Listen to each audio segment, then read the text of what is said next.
اللهم صل وسلم على الرسول وآل النبي العظيم. أعوذ بالله من الشيطان الرجيم. بسم الله الرحمن الرحيم، والصلاة والسلام على سيدنا Muhammad وآله الطيبين الطاهرين. En el nombre de Dios, el compasivo, el misericordioso. Que las bendiciones de Dios sean con el profeta del Islam, Muhammad, y los inmaculados imames de su descendencia.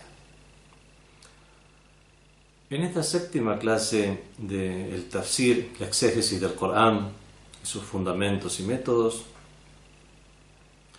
trataremos el tema de el zahir y el batin del Corán, los aspectos manifiestos y ocultos del Corán.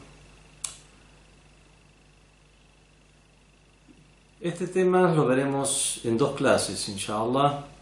Lo veremos en esta séptima clase y en una octava, inshallah. Porque son varios temas los que se deben tocar.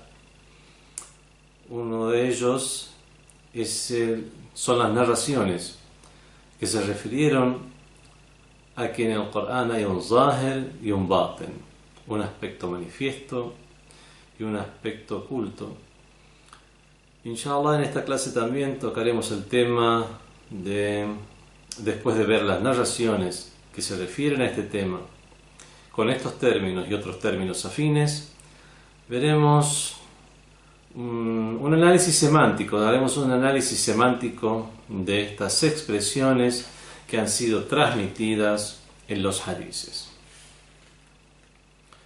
Entre las narraciones de que en el Corán hay un aspecto manifiesto y un aspecto oculto, encontramos las siguientes.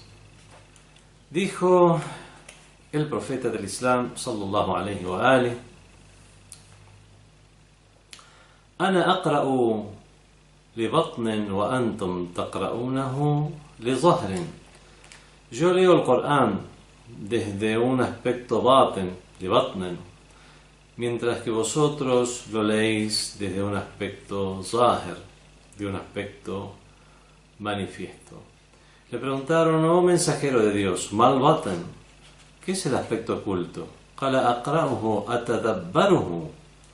Lo leo y reflexiono en el mismo, wa a'malu bima fihi, y actúo en base a él.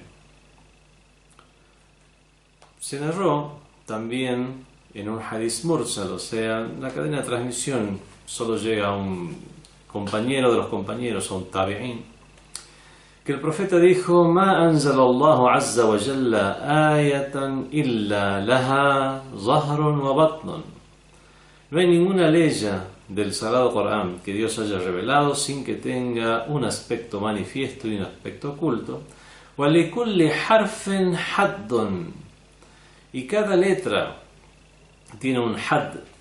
Ya explicaremos ahora qué es el had. Had significa literalmente límite, y aquí se refiere a un término o a un precepto.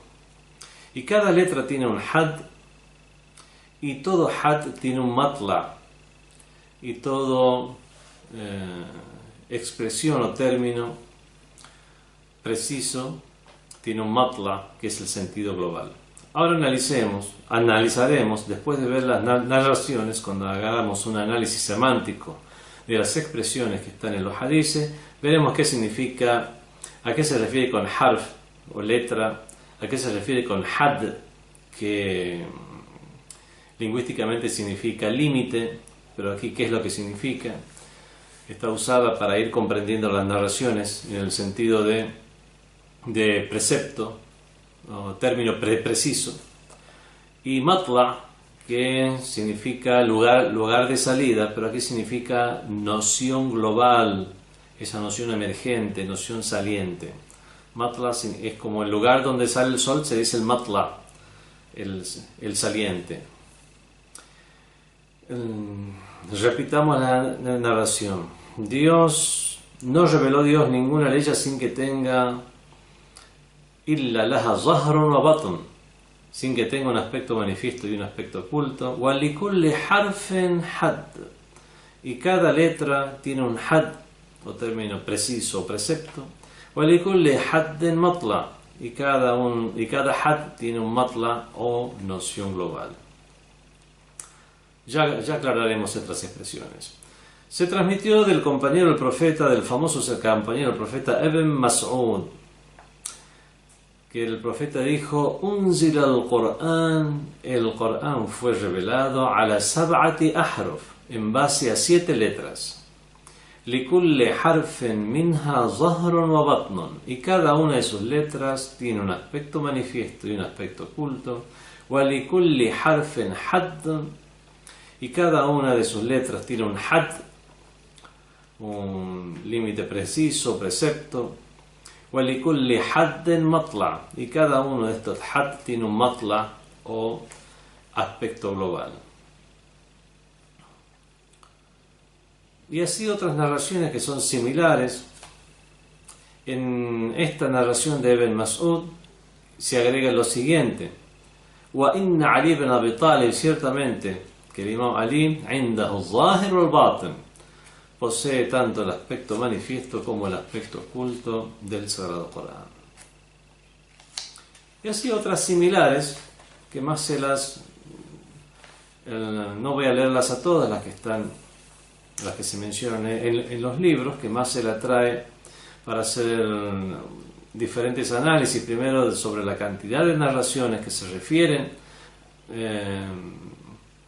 que aluden a estas nociones y con estos mismos términos, y hacer también un análisis de las mismas, cómo fueron las diferencias que presentan unas de otras, y analizando esas diferencias y analizando el contexto en el que fueron reveladas, poder entender mejor en qué sentido fueron usadas.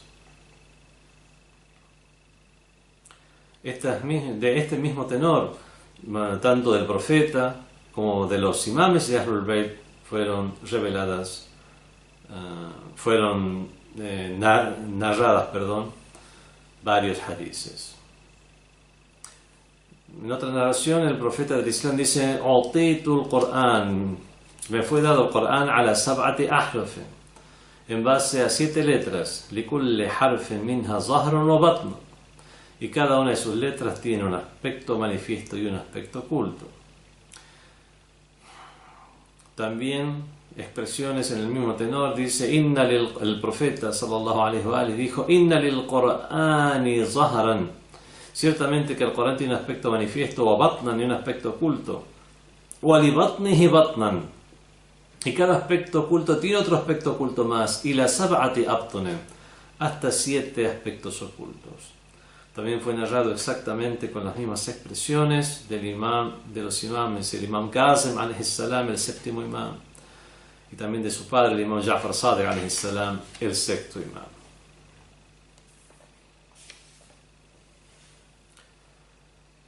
Otra narración más nos dice: "Ma min aya", no hay aleya sin que tenga 4 significados: zahirun wa batinun wa haddun wa matla'.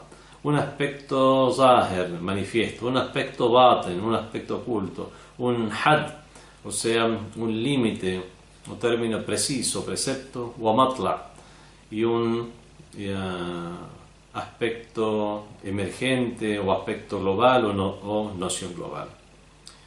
Por ejemplo, de esta última narración se aclara que cada uno, que no son sinónimos unos de otros, porque muchos han tomado la palabra zahir como sinónimo de had, que como que se refieren a lo mismo o algo similar, y que batin o oculto sería algo así como el matla o la noción global, y que sería también un sinónimo, mientras que la narración nos dice que son 4 sentidos y nos menciona a estos 4, por lo tanto no los toma como sinónimos.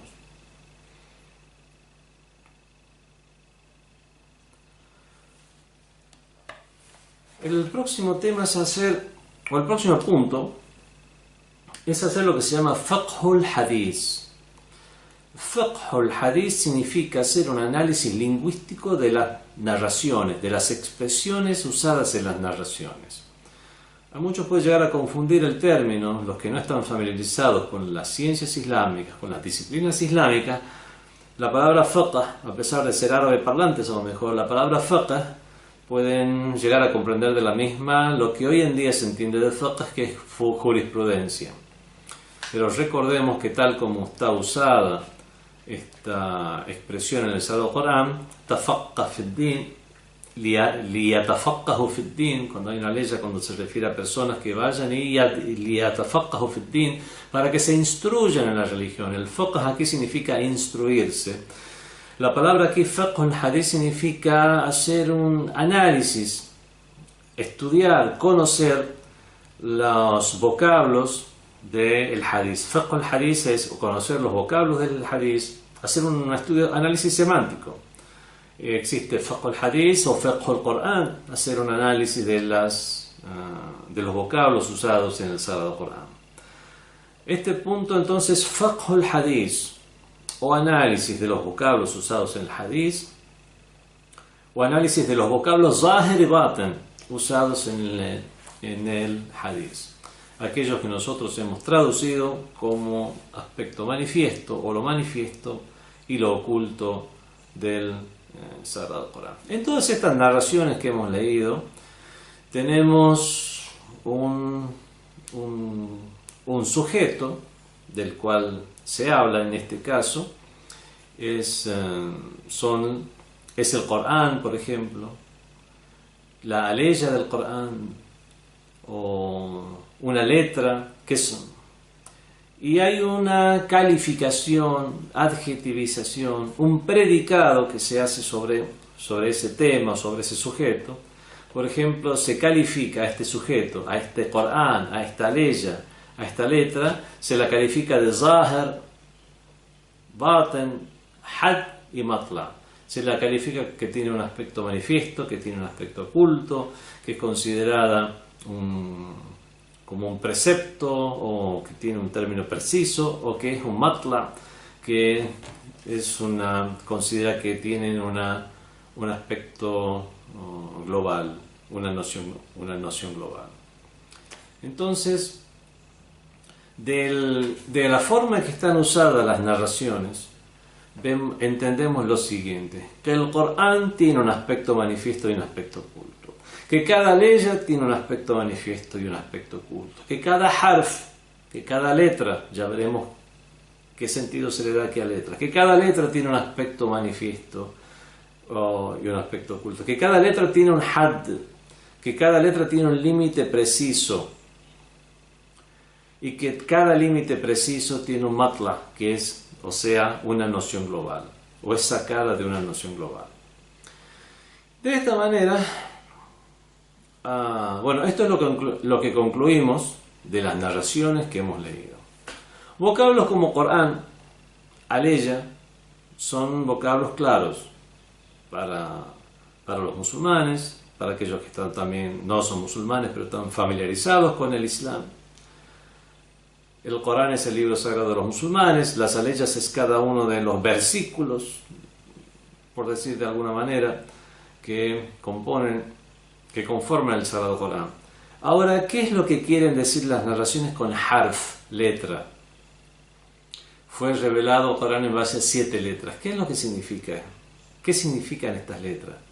¿A qué se refiere con zahir, con batin, con had? ¿Qué significa precisamente had? Que a lo largo de esta clase lo he definido como término preciso, precepto, término específico.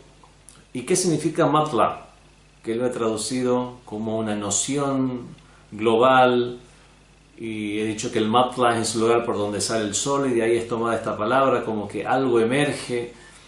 Haremos ahora un análisis de estos vocablos para que no permanezcan en la ambigüedad. Con respecto a la palabra harf, la palabra letra, hay una versión que es la más simple, que dice que son las mismas letras del Sagrado Corán. Son estas mismas letras que componen el alfabeto árabe. O sea que cada una de las letras del Sagrado Corán, el aspecto, aquí es el significado aparente de lo que significa letra, es el propuesto, sería el propuesto. Y que cada una de las letras del Sagrado Corán tiene un aspecto oculto y un aspecto manifiesto, lo cual en sí no queda claro cómo cada letra puede tener dos aspectos. Y lo segundo es aquello, bueno, a lo que tienden los sabios en general, es que aquí, al decir harf, al decir letra, se refiere a aspecto. El Corán fue revelado en base a 7 aspectos o a 7 modos. Por ejemplo, y ya vamos a ver las narraciones que nos indicarían esto. El Corán tiene diferentes estilos. Ya habíamos hablado en la clase anterior acerca de los estilos del Sagrado Corán, el estilo literario, tiene un estilo académico, científico. Bueno, aquí por ejemplo se habla, al hablar de diferentes estilos, está el estilo de la narrativa, al contar historias de los profetas anteriores, por ejemplo, de pueblos anteriores, de creyentes. Está el estilo de la representación, al dar ejemplos, el estilo de el diálogo, está el estilo también de dar órdenes y prohibiciones, o sea, de evidenciar aspectos de las nociones de la ley islámica. Está también el modo o estilo de hacer targhib y tarhib, o sea, incentivar para la realización de buenas acciones, con promesas de paraíso, y está en el hecho, y el tarhib sería amedrentar con las combinaciones de castigos para la no realización de malas acciones. Es una cuestión de carácter ya ético, no tiene que ver con la narrativa, con los ejemplos, con los diálogos. Está también, y eso podemos entenderlo de la siguiente manera, que en cada una de estos aspectos tenga un zahir y tenga un batin, tenga un aspecto oculto y tenga un manifiesto, con el siguiente ejemplo. Imaginemos, bueno, pensemos en esas leyes del Sagrado Corán que se refieren a cuestiones de la Sharia, a cuestiones de la ley islámica. Por ejemplo, aquellas que se refieren al ayuno. Tiene un aspecto manifiesto, el zahir, que es el ayuno que se hace de comida y bebida, lo cual cualquier persona puede llegar a comprender. Es abstenerse de comer y de beber por un tiempo determinado, por unas horas en particular. Y tiene también un aspecto oculto, un baten, donde se refiere a eso y a algo más, donde va mucho más allá. La noción de abstenerse va mucho más allá de abstenerse de la comida y la bebida, sino que son precisamente los resultados que tiene esa abstención, tomándola primero como un simbolismo de abstenerse, pero no solamente de comer y de beber, sino de cuestiones mundanas, y de esta manera uno perfeccionar su ética, de los resultados que tiene, de lo que trae aparejado lo implícito que tiene el hecho de ayunar, como por ejemplo fomentar el autocontrol con cuestiones tan simples como la bebida o la comida, y trasladar la noción a otros ámbitos, sobre todo lo que tiene que ver con la ética. Cuidar en nuestras palabras, en nuestra conducta, en nuestro comportamiento, etc. Y de esta manera vemos que si bien hay una ley que puede tener un aspecto manifiesto, como es el hecho de ordenar que se ayune, tiene un aspecto oculto que son todas estas cuestiones que hemos nombrado, y eso es algo que se puede llegar a comprender perfectamente, y es algo sobre lo cual hablan los sheikhes, los difusores religiosos en sus discursos, antes, durante el mes de Ramadán, que es el mes de ayuno. Ibn Mas'ud, el compañero del profeta, narra el siguiente hadith: Inna al-kutuba, los libros sagrados, kanat tanzilu min as-sama min babin wahid, eran revelados o eran hechos descender del cielo a través de una sola puerta. Wa inna al-Qur'ana unzila min sab'ati abwab, y ciertamente que el Sagrado Corán fue revelado desde 7 puertas, ala sab'ati ahruf, en base a 7 letras. Halal, lo lícito, wa haram, y lo prohibido, muhkam o mutashabih, lo determinante y lo alegórico, wa darbul amthal, el hecho de dar ejemplos, wa amrun, el hecho de ordenar, wa zajr, el hecho de prohibir o alejar, fa ahalla halalah wa harrama haramah, y de esta manera es lícito lo que es lícito en él, y harrama harama, y se hizo prohibido, o has prohibido lo que es prohibido en él. Y de esta manera este hadith nos indicaría que las letras son formas, son modos, son estilos. Rasulullah, el mensajero de Dios, también dijo lo siguiente: Unzila al-Qur'an ala sab'ati ahrufin, el Sagrado Corán fue revelado en base a 7 letras. Amrun, orden, wa zajr, o prohibición, targhib, incentivo, tarhib, amedrentación o combinación de castigo, wa jadal, diálogos, qisas, historias, wa mathal, y ejemplos. Y este hadith, como el anterior, nos deja en claro que el significado de las letras en base a las cuales fue revelado el Sagrado Corán no son las letras del alfabeto, sino son modos, aspectos, temas, dimensiones, diferentes dimensiones o aspectos que el Sagrado Corán refleja en su contenido y en su texto. El Imam Khomeini, rahmatullah alayh, el fallecido Imam Khomeini, explica o tiene la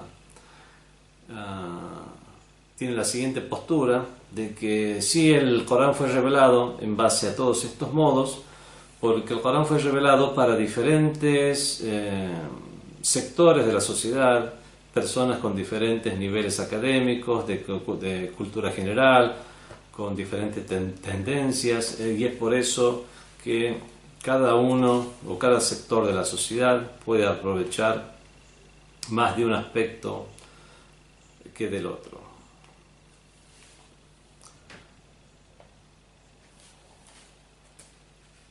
Llegamos entonces al punto en el cual hacemos un análisis semántico de estas expresiones usadas, sobre todo lo que es el zahir y el batin, el aspecto manifiesto y el aspecto oculto del Sagrado Corán, para ir comprendiendo de qué manera fueron usados en las narraciones y en qué contexto fueron usados.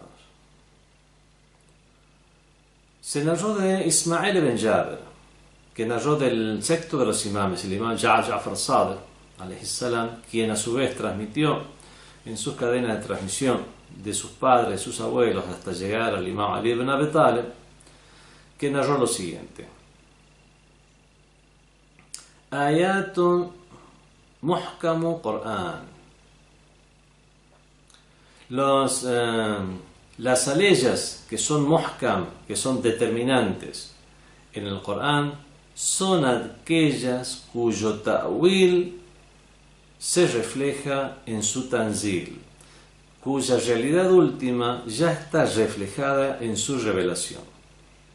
como por ejemplo aquella que dice: A'udhu billahi minash shaitanir rajim, bismillahir rahmanir rahim, ya ayyuhalladhina amanu, oh creyentes, idha qumtum ila as-salat, cuando os dispongáis a rezar, faghsilu wujuhakum wa aydiyakum ila al-marafiq, lavad vuestros rostros y vuestras manos hasta los codos. Esto es algo que ya no queda lugar para una interpretación o para llegar a una realidad que va mucho más allá de eso. Esta ley ya se refiere a un término y a un precepto muy claro. No queda lugar ni para ambigüedades ni para segundas interpretaciones o interpretaciones más profundas. Y si las hay ya a otro nivel, un nivel gnóstico, algo que escapa por completo al tema de lo que es el tafsir del Corán.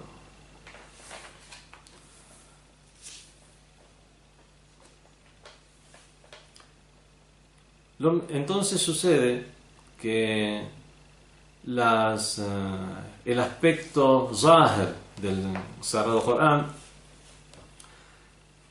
en la forma que están utilizadas estas aleyas, podemos comprender lo siguiente: que hay dos tipos de zahir, que hay dos tipos de aspectos manifiestos.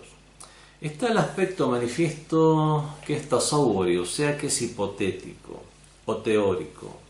Hay muchas aleyas que se refieren, que nos transmiten una noción, y esas nociones podemos llegar a ver dos aspectos en ellas. Primero, el hipotético teórico. Es usado un vocablo y nosotros hacemos un análisis desde el punto de vista lingüístico, que este vocablo puede decir una cosa, puede decir otra cosa, puede querer significar una cosa u otra. Y entonces vemos cuál es el vocablo más usado, cuáles son los que usaban los árabes en esa época, qué es lo que entendían con ese vocablo, generalmente. Si es un vocablo es unívoco, o sea, no tenía ningún otro sentido, entonces decimos que es explícito y llegamos a comprender ese aspecto oculto ya de manera concreta. O podemos llegar a decir, no, es usado de diferentes maneras, pero la mayor parte del tiempo se usa más para algo en particular, y ahí encontramos que teóricamente, hipotéticamente, vemos cuáles son las variables que podemos tener en cuenta. Y otra vez tenemos un zahir que ya es preciso, como la ley que acabamos de leer, que transmitió el imam Ja'far Sadiq alayhi salam, para dar ejemplo en el cual este ejemplo acerca de el ta'wil o significado último o realidad última de las aleyas, que a veces ya están claras dentro de lo que es el tanzil o la revelación, acerca que es la ley del udú o de cómo hacer la ablución. Esta ley es zahir, pero ya tiene un had. ¿Qué significa had en este caso? Y aquí ya comenzamos a hacer el análisis semántico de las palabras had y matla. Had aquí ya es un límite preciso. Podemos decir que todo had está vinculado a lo zahir del Corán, al aspecto manifiesto del Corán. Pero un aspecto manifiesto puede ser hipotético, genérico, o puede ser concreto. Cuando ya es concreto decimos que ahí ya es had. Por ejemplo, esta ley acerca de la ablución ya es un had. Y es por eso que muchas veces se lo traduce como precepto también. Es un término preciso o precepto que ya se encuentra en el Sagrado Corán, porque generalmente este tipo de leyes, las relacionadas a la ley islámica, ya no dejan un lugar para interpretarlas dentro de otro ámbito, y ya son más precisas en lo concreto a lo cual se refiere.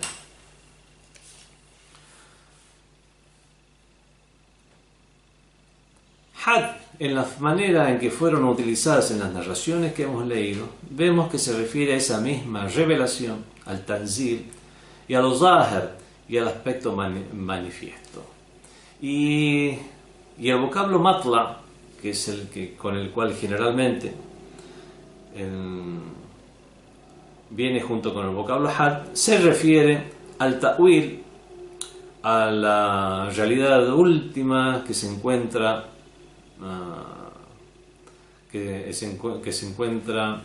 más allá de las aleyas del Sagrado Corán, y a lo baten y al aspecto oculto. Entonces la palabra had está vinculada a lo zahir, pero no es un sinónimo. Es algo más preciso de lo zahir, como es el zahir concreto, es el aspecto manifiesto que ya es concreto. Y aquí el matla está vinculado a lo que es el aspecto oculto y al ta'wil, o la realidad que se encuentra detrás de las aleyas.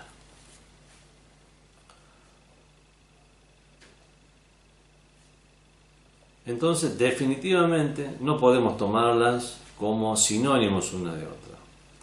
Sobre todo teniendo en cuenta ese hadiz que ahora vamos a leer, que hablaba sobre 4 sentidos que tienen el Corán, las aleyas y las letras del Sagrado Corán. Y aquí vamos a leer otro hadiz similar que dice: Ma min ayatin illa walaha arba'atun ma'anin. No hay aleya que no tenga 4 sentidos o significados. Fal-Zahir, el aspecto manifiesto, que es la tilawa, que es su lectura.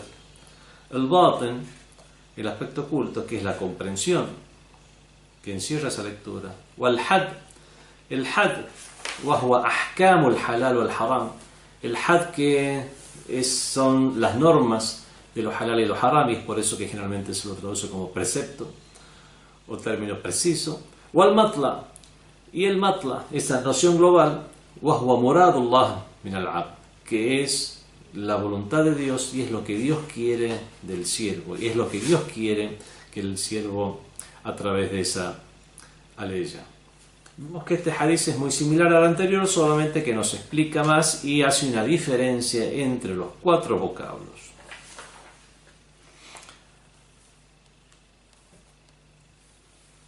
Con estos hadices vemos que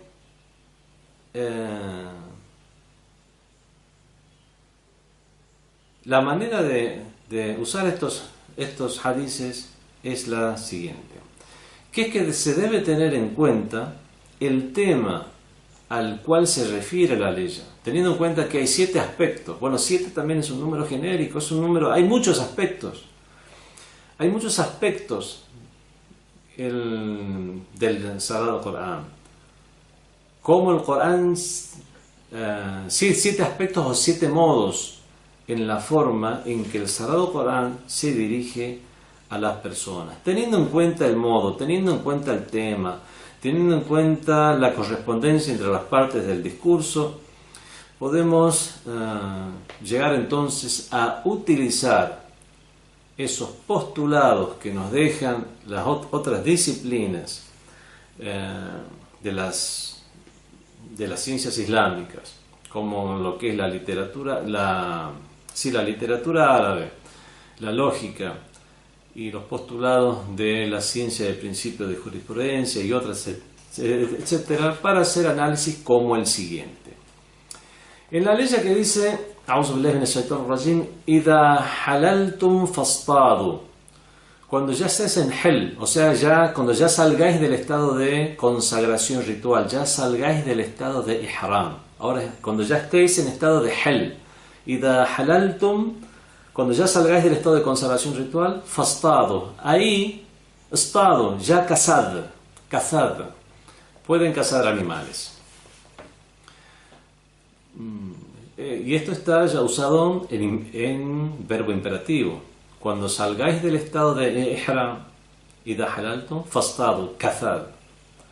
Y otra ley, por ejemplo, nos dice: idha tadayantum bidainin, cuando contraigas una deuda y la hayal en musamma, hasta un término prefijado, faktubuh, escribidlo. Nosotros podemos llegar a comprender de lo aparente de estas letras y usando los datos que nos dan estas otras ciencias y que tomamos como postulados, lo siguiente. La primera ley en la cual decía cuando salgáis del estado de consagración ritual, cazad, podemos llegar a entenderla primero, es una orden, es un verbo en imperativo, por lo tanto debemos cazar un animal después de salir del estado de consagración ritual. Es así, la orden que viene después de un estado de prohibición, o como por ejemplo en el estado de consagración ritual, había muchas cosas que nos eran prohibidas. Una persona, cuando va al Hajj, se convierte en muhrim. Muhrim significa que está en estado de ihram, de consagración ritual. Cuando está en ese estado, en el Hajj, no puede hacer muchas cosas. No puede vestir ropas cosidas, el hombre, la mujer sí. ¿Qué más? No puede elegir caminar con algo que lo cubra del sol. ¿Qué más? No debe ponerse perfumes hasta no salir del estado de consagración ritual. Bueno, son muchas prohibiciones que tiene. Entre ellas está cazar animales.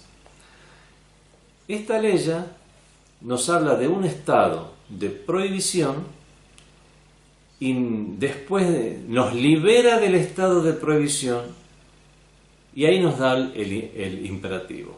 En estas ciencias, la de Usul al-Fiqh, la de principios de jurisprudencia, después de hacer largos análisis, nos da que una orden después de un estado de prohibición significa que ya se puede hacer algo.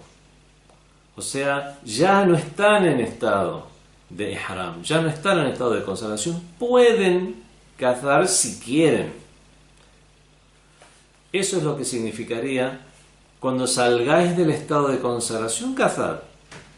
No es un imperativo de que es obligación cazar un animal después de salir del estado de consagración ritual. Y comprendemos entonces de esta manera cuál es lo aparente del Corán. O por ejemplo aquella que dice Ida tadayantum bidainin, cuando contraigas una deuda y la haya le musamma faktubuh. Aquí la primera orden no era una orden real, es una orden que tiene un sentido metafórico, en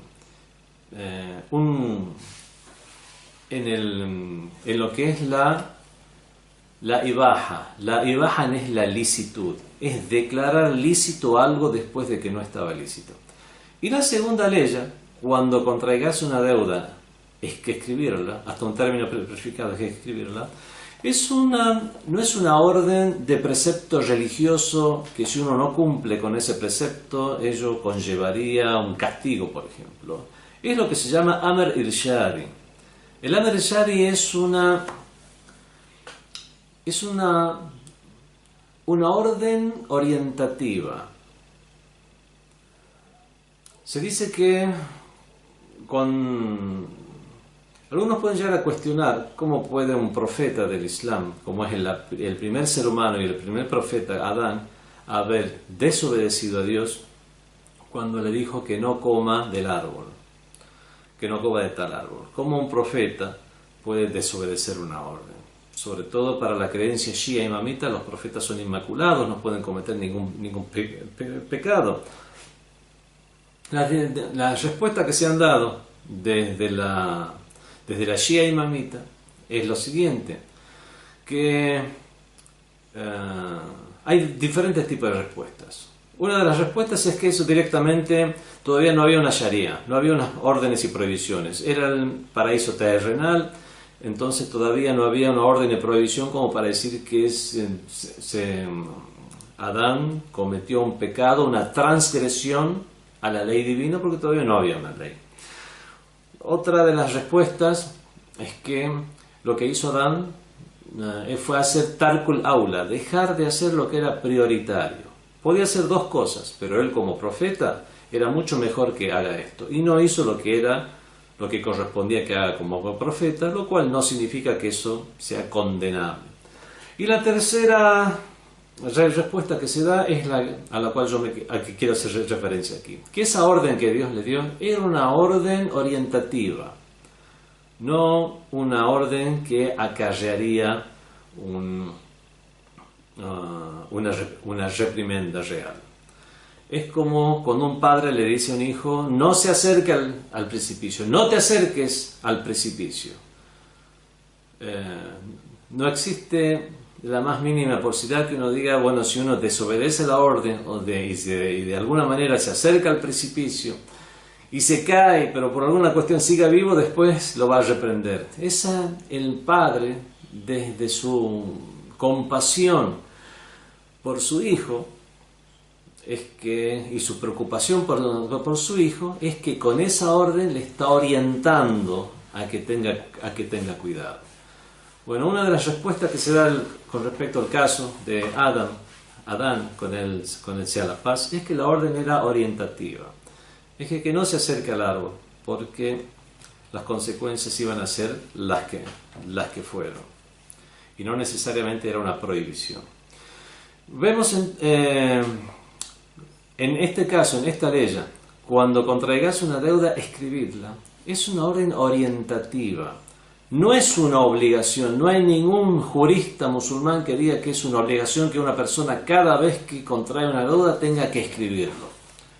No puedo pedirle a mi propio hermano un préstamo sin escribirlo. Puedo pedirlo y no hace falta escribirlo. Y la ley del Sagrado Corán, esa ley a pesar de estar en imperativo el verbo, es una orden orientativa y no prohibitiva. Vemos entonces, esto es algo que se entiende muy fácilmente de estas leyes, sobre todo aquel que ya tiene un conocimiento de lo que es la Sharia o ley islámica, lo que se ha narrado en los diferentes libros de tradiciones, lo que han comprendido los sabios, todos aquellos que han sido contemporáneos al mismo profeta, los que han sido contemporáneos a los compañeros del profeta, con las enseñanzas de los imames de Ahlul Bayt, queda muy claro este tema, además del sentido común. Entonces vemos que, si bien el aspecto aparente de la palabra es que es una orden, y si es una orden sería de obligatoria realización, vemos que aún así no constituye lo aparente del Sagrado Corán una hujja o prueba de valor, porque vemos que los aspectos aparentes pueden tener otras opciones. En cambio, el had es el aspecto aparente ya concreto, como la ley del udú o de la ablución. Es por eso que decimos, ahí hay un zahir, hay un aspecto aparente, pero ya es un had, porque es un aspecto aparente que no es hipotético, como para tirar opciones de qué es lo que puede llegar a querer decir. Ya es concreto, y al ya ser concreto, es que lo llamamos had. Y ahí vemos la diferencia que hay. Si bien todo had es zahir, no todo cuestión zahir es had. Todo aspecto todo precepto que se encuentra en el Sagrado Corán, todo término ya preciso que está en el Sagrado Corán, lo entendemos como tal porque es zahir, es un aspecto manifiesto en ello, pero ya concreto. Pero no cualquier cosa que sea zahir en el Corán es un precepto concreto y un término ya específico. Entonces ahí comprendemos la relación entre los términos zahir y el término had. Narró el Imam Sadiq alayhi salam lo siguiente: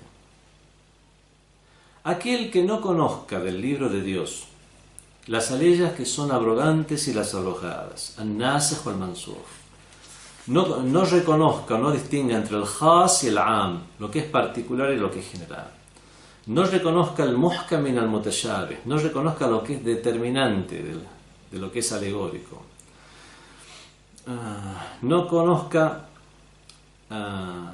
aquellas normas que declaran la licitud de algo, de aquellas que declaren la orden o prohibición de algo, no conozca cuáles son las mecanas, las suras mecanas, ni las distinga de las medinesas, no conozca cuáles son los asbab nuzul, las causas de la revelación de las aleyas, y no conozca cuáles son las palabras y frases mubham, o sea, ambiguas del Sagrado Corán, etc.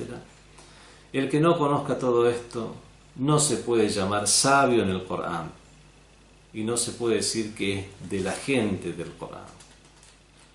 Con esto nos quiere decir Imam Ja'far Sadiq alayhi salam que para hacer un tafsir o exégesis del Sagrado Corán y llegar a comprender los aspectos necesarios para explicárselo a los demás, es necesario conocer todas estas cuestiones, que como lo dicen las narraciones, serían las letras, modos o aspectos que tiene el Sagrado Corán. Quien no reconozca un aspecto de otro y mezcle entre los mismos es una persona que hace tafsir per ra'i, tafsir en base a la propia opinión. Eso con respecto a la palabra had. Con respecto a la palabra matla, matla significa lugar de salida del sol, se le dice matla, es el saliente, se dice que es el aspecto emergente, el aspecto del cual, la noción global de la cual surge ya la aleya, y es la voluntad de Dios, es la voluntad que finalmente Dios quiere con una expresión o con una frase que nos dice en el Sagrado Corán. Para comprender más precisamente esto y ver cómo el had es particular y el matla es general, como el precepto es particular y la noción global es global o general, podemos dar como ejemplo la ley de la prohibición de los embriagantes, en la cual en la ley se habla del hamr, dice fajtanibu, absteneos de él. El hamr, como ya he explicado en alguna clase anterior, es el Himar, se le dice a los velos también de las mujeres. Hamar significa tapar algo, velar algo o tapar algo, en este caso tapar la uva para que fermente. Por eso que el hamar es el vino.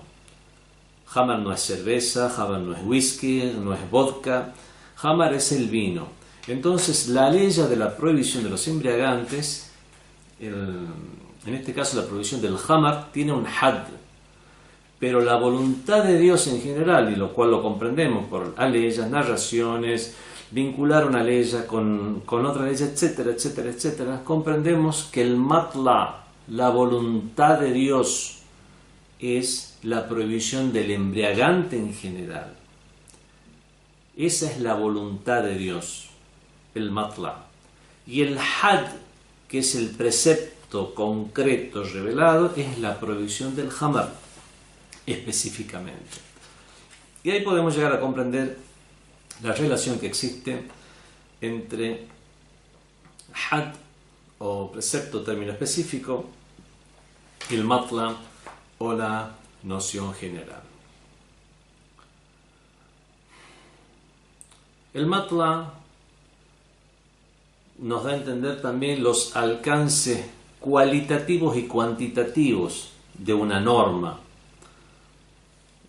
a pesar de que su had se haya referido a un caso específico. Y es con este matla precisamente que podemos llegar a comprender cómo el Sagrado Corán encierra matla, encierra nociones globales a partir de las cuales se pueden llegar a deducir cuestiones particulares. Y es de esta manera que podemos llegar a comprender esas aleyas del mismo Sagrado Corán que dicen A'udhu billahi minash shaitanir rajim wa ma farratna fil kitabi min shay, y no hemos dejado nada que no esté en el Sagrado Corán. No hay nada que no esté en el Sagrado Corán. O sea, habla de cuestiones de las fórmulas matemáticas, de fórmulas químicas. Cuando dice no hemos dejado nada del Sagrado Corán, significa que las cuestiones necesarias para la humanidad se encuentran, si no de manera específica, se encuentran de una manera global y general, para que las personas con un sano entendimiento y buena comprensión del Sagrado Corán puedan llegar a extraer llegar a comprender cuál es el proceder. Doy un ejemplo. En la jurisprudencia islámica, cuando hay un conflicto por un bien, no se sabe de quién es este lápiz, por ejemplo, o de quién es una casa. Dos hermanos tienen un conflicto por una casa, quién es el que la heredó del padre. Entonces, si una persona, uno de los hermanos, estaba viviendo en esa casa, después se produce el conflicto, ¿qué hace el juez islámico? Dice, bueno, le quitamos la casa que la tiene y la dejamos en stand-by, hacemos un análisis, vemos las pruebas que tiene cada uno y después que lleguemos a un juicio, se la damos a aquel que vemos que aportó las pruebas.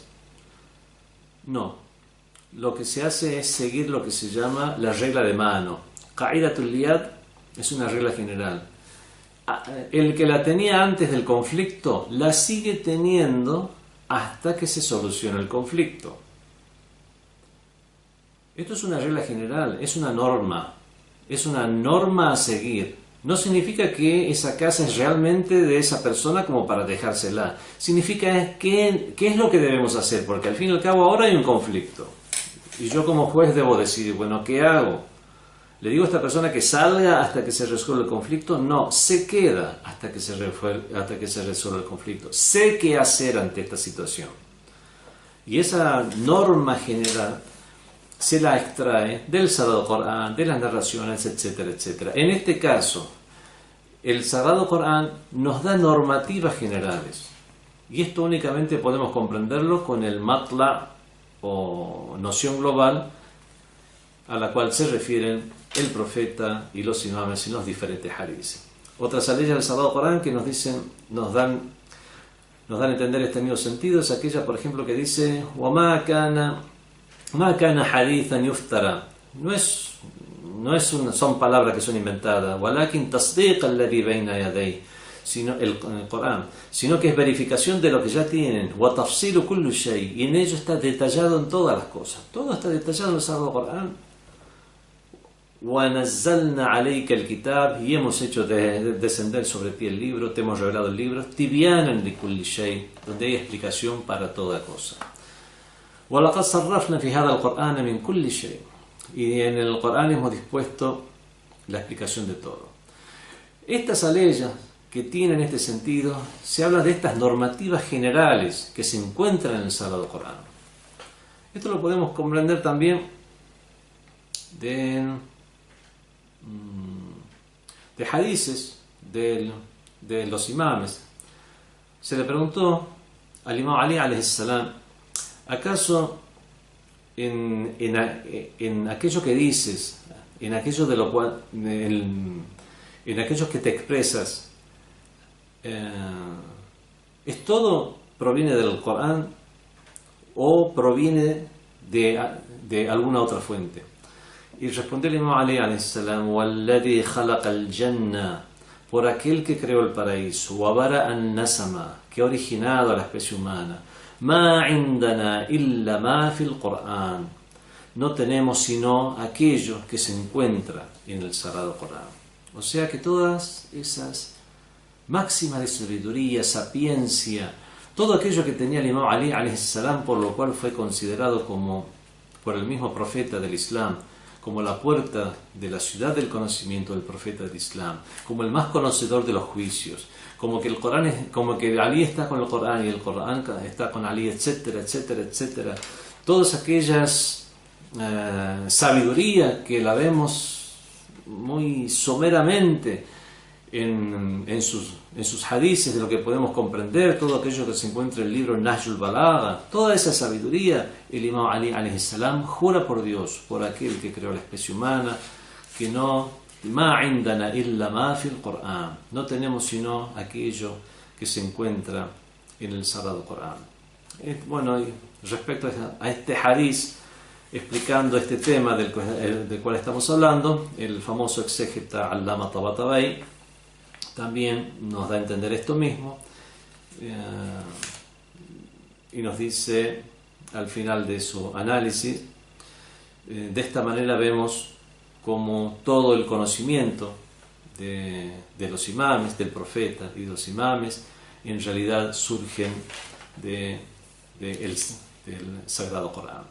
Y esto podemos comprenderlo conociendo el concepto de matla, o nociones globales y generales, y voluntad de Dios, la voluntad que Dios tiene, aunque Dios la exprese en la forma de revelación, had, en casos particulares o con preceptos relacionados a un tema en particular, pero el que comprende el Sagrado Corán a través de sus métodos acreditados y a través de las enseñanzas del mismo Corán y del profeta y de los imames, podrá entender lo suficiente para, en el caso de la jurisprudencia, por ejemplo, extraer las normas de la ley islámica, y en los demás temas poder llegar a aprovecharse para que el Corán sirva realmente, sea una curación, shifa'u lima fi sudur, sea una curación para lo que hay en los pechos y para que el ser humano trascienda. Wassalamu alaikum wa rahmatullahi wa barakatuh. FatimaTV.es. Si todavía no son miembros de Fátima TV, les explicaré cómo hacerlo. La mejor forma es a través de WhatsApp. Agrega a los contactos de tu celular el número de Fátima TV y envíanos tu nombre por esa misma vía. Nuestro número es +54 938 15 39 07 37.